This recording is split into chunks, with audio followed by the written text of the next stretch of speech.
I had just bashed a fancy SUV Jeep with my KEKE, and it was demanding for payments I could never afford. But this man was the same man who took everything from me, standing right in front of me. "Uncle, how could you do this to your own blood?" I yelled as I stood beside my KEKE. Well, let me tell you how it started.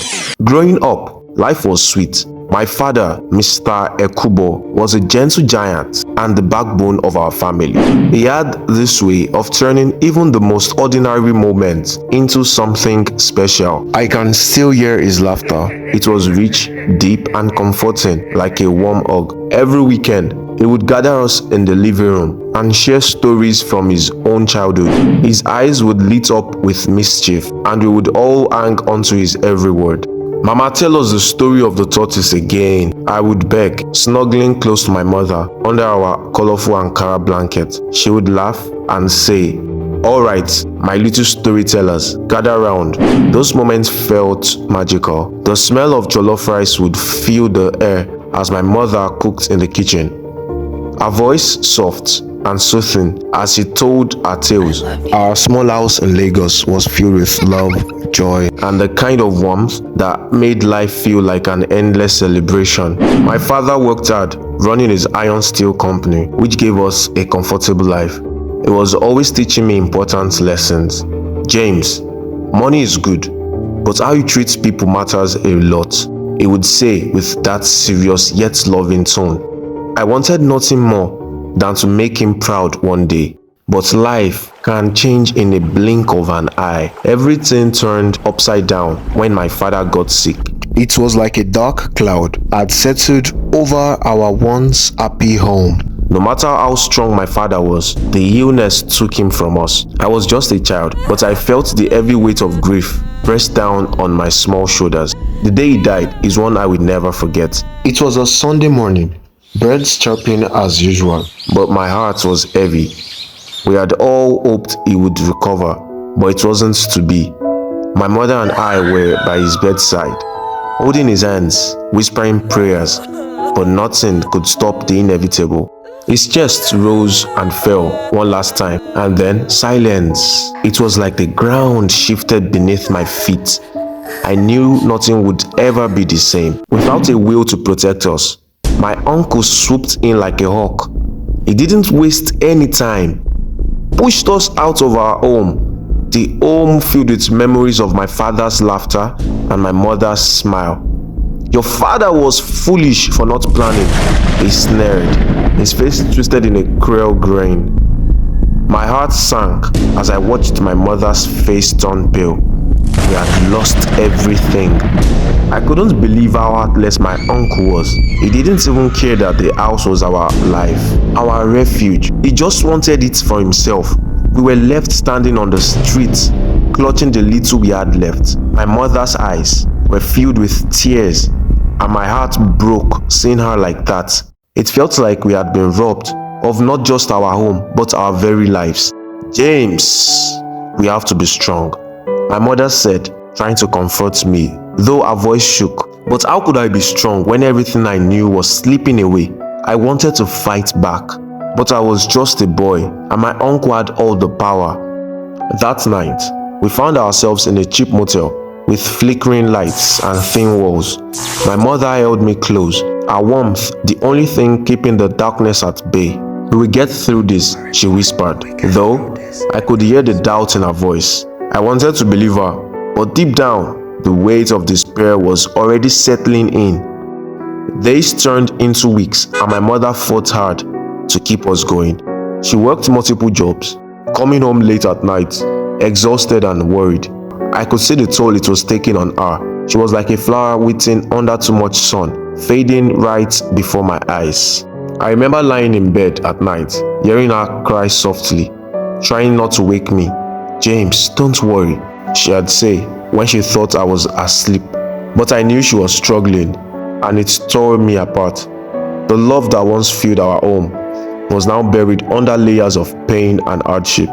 Then one evening, she came home looking worse than usual. She collapsed on the sofa, breathing heavily. "Mama, are you okay?" I asked, panicking. She waved me off, saying it was just a long day, but I could see something was wrong.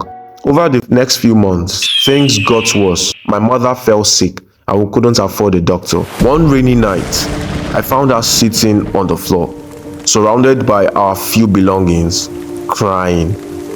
"James, I am sorry," she said through tears. I tried so hard." I knelt beside her, hugging her tightly as we cried together. "Mama, you did your best. You are my hero," I whispered, even though I felt powerless. Despite everything, she kept fighting, but her strength wasn't enough. I was there the day she took her last breath, holding her hand as my world shattered for the second time. In that moment, I felt utterly alone, lost in a world that had turned its back on me. After my mother passed, life changed completely. I was just a young boy, but I felt like the whole world had turned its back on me. Lagos was buzzing with life, but I felt invisible, like a ghost wandering through the streets. Everywhere I looked, there were people going about their day, but for me, everything felt empty. I didn't have a home anymore, and my childhood dreams seemed to be fading away. Days turned into weeks as I moved from place to place, not sure where I belonged. I was still young, and all the pain and sadness made me feel like I had aged overnight. My heart ached for my mother's warmth, her laughter, her hugs, everything that made life feel safe. But now, all I had were memories. And let me tell you, memories alone don't do much when you are feeling lost. I quickly learned how to survive in the city, dodging the busy crowds and slipping through the noise of Lagos. But whenever I saw school kids in their uniform, laughing and playing, my heart would tighten. I missed those days. I missed being carefree and happy just like them. One evening, I was sitting on a park bench, watching some kids play football. They were having the time of their lives, running and shouting with so much joy that I couldn't help but smile a little. But then, just as quickly, my smile faded. The loneliness crept back in, hitting me hard. Just as I was lost in my thoughts, a couple walked up to me. They looked worried, like they could tell something wasn't right. "Hey, are you okay?" The woman asked, her voice soft and kind. I looked up unsure of what to say. I wasn't okay, but I didn't want to tell them my whole sad story. "I am fine," I lied, forcing a smile that I knew didn't look real. They exchanged glances, clearly not convinced. "You don't look fine," the man said. "Why don't you come with us? We would love to have you stay with our family." I hesitated. Trusting people wasn't easy, not after everything I have been through. "Who are you?" I asked, trying to keep my guard up. "We are just a couple who cares about kids in need." The woman replied. "We don't have much, but our home is open to you if you need it." They looked kind, and something about their offer felt genuine. After thinking it over, I finally took their hands. They took me to their home, which wasn't fancy, but it was warm and full of love. There was laughter, good food, and for the first time in a long while, I felt a little spark of hope. They introduced themselves as Uncle and Auntie KEKE. They even had 2 kids, boys around my age, who welcomed me with open arms. It felt strange at first, being in a family again, but it was a good kind of strange.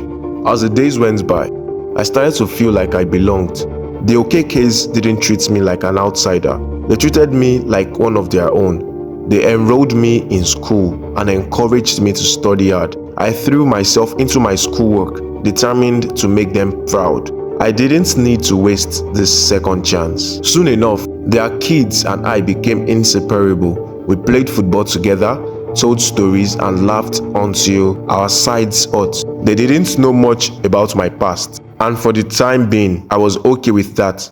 I wasn't just the boy who lost everything anymore. I was James, their brother. It felt like a new beginning. But at night, when everything was quiet, I would still think about my mother. I missed her every single day. No matter how much love the KEKEs showed me, there was always a part of me that felt empty, like something was missing. I couldn't shake the feeling that I wasn't supposed to be here, that my real family was gone, and no one could fill that gap. Even though it was tough, I kept my head down and worked hard in school. I wanted to make something of myself, not just for me, but for the Okekes too. They had shown me kindness when I had nothing, and I didn't want to let them down. But as I got older, things got more complicated. One day, I overheard Uncle Keke talking to his wife. "We love him like our own," he said, "but I am worried about the future. What if we can't afford to keep him in school?" Hearing that broke my heart. I didn't want to be a burden. I didn't want to cause them any stress, but what could I do?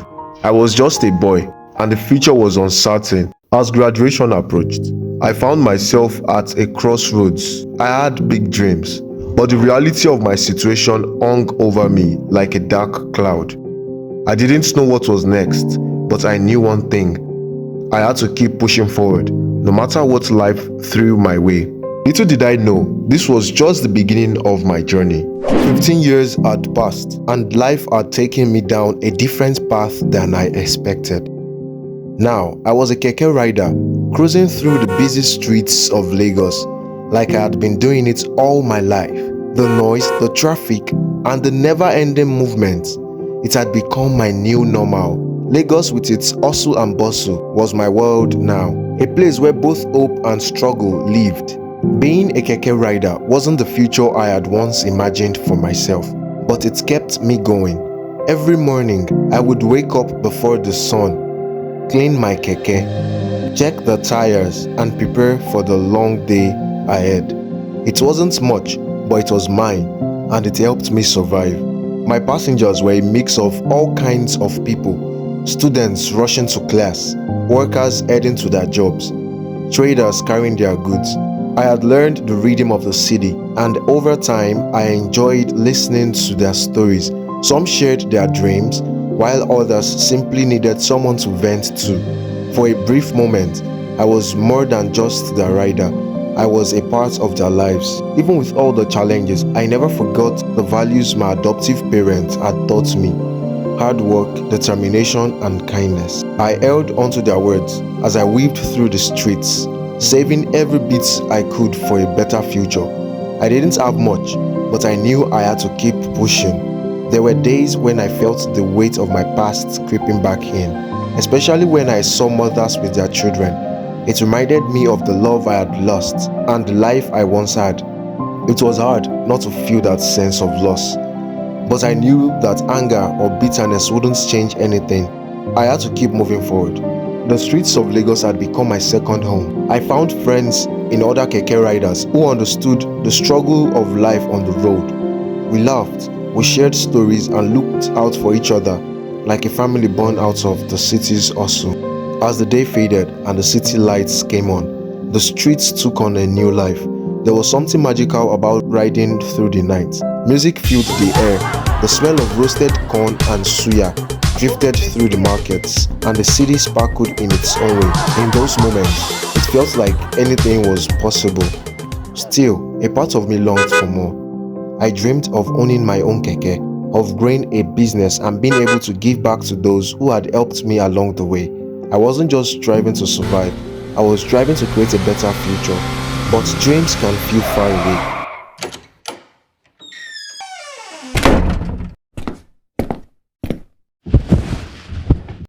And as I lay in bed at night, I would remind myself of how far I had come. I wasn't just that boy who lost everything. I was a man determined to rebuild, to reclaim what life had taken from me. And yet, fate has a funny way of working. Little did I know that life was about to throw something unexpected my way. Then came that day when my past and present crashed into each other, literally. It started like any other day, with the Lagos sun shining bright and me as usual, checking my keke, making sure it was ready for the day's hustle. I needed to make enough money to cover my daily expenses, and I was feeling hopeful. Lagos never sleeps, and the hustle is always on. As I drove through the busy streets, dodging traffic like a pro, my mind wandered to my dreams of a better future. I could almost hear my mother's voice always telling me, "You are destined for greatness." The streets were buzzing with life, people rushing to catch their buses, others flagging down rides. I picked up a few passengers along the way, chatting with them, sharing a laugh or two. It felt like just any other regular day, until it wasn't.